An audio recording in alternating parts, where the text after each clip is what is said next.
Hello, this is Reverend Don Lewis coming to you from beautiful Salem.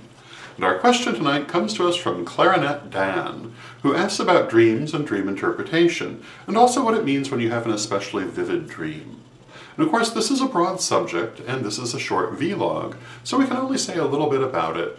But the first and perhaps most important thing is that dreams have a very long history of being understood to be a kind of spiritual communication.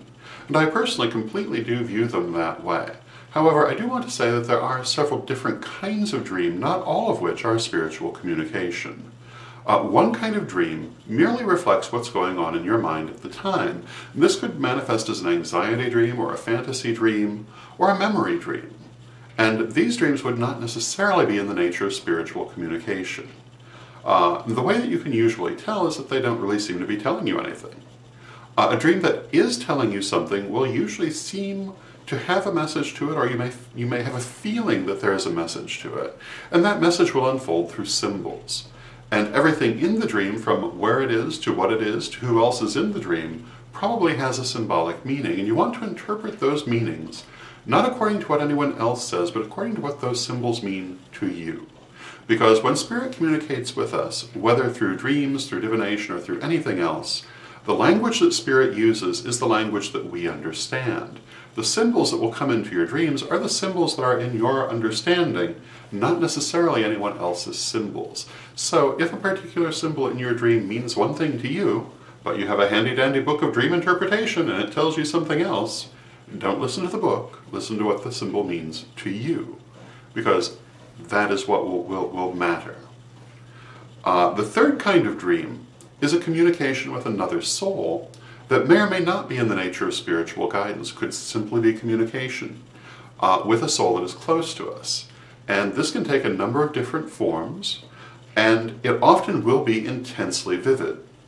More so than ordinary dreams, more so for that matter than the ordinary spiritual communication dream. Because when two souls come into close contact, the energy is very, very strong. And that is the nature of this sort of dream. We've talked in other vlogs about those dreams where we work with our spirit guides with energies that are stronger than our conscious minds could assimilate, and wake up and find ourselves very, very frightened because of it. That's something what I'm talking about, but that's only one form that it can take. Because often they're very positive dreams and do not necessarily involve energy that would be more than we could handle. I personally have often had dreams of people that I would meet years after the fact, which is a very interesting experience. And what's particularly interesting is I don't normally recognize them the first time I meet them, but after I've known them for a while, it will click that, yes, that was the person I dreamed about. And I've had this happen several times in my life. We have communication of this sort with other souls, both who are in spirit and who are living at this time because of astral travel. And sometimes those dreams can be quite intentional and even remembered. More commonly, they're happening on the level of our higher selves, and our conscious selves will not necessarily have any knowledge of them. So these, to me, are the three kinds of dream that most people will have.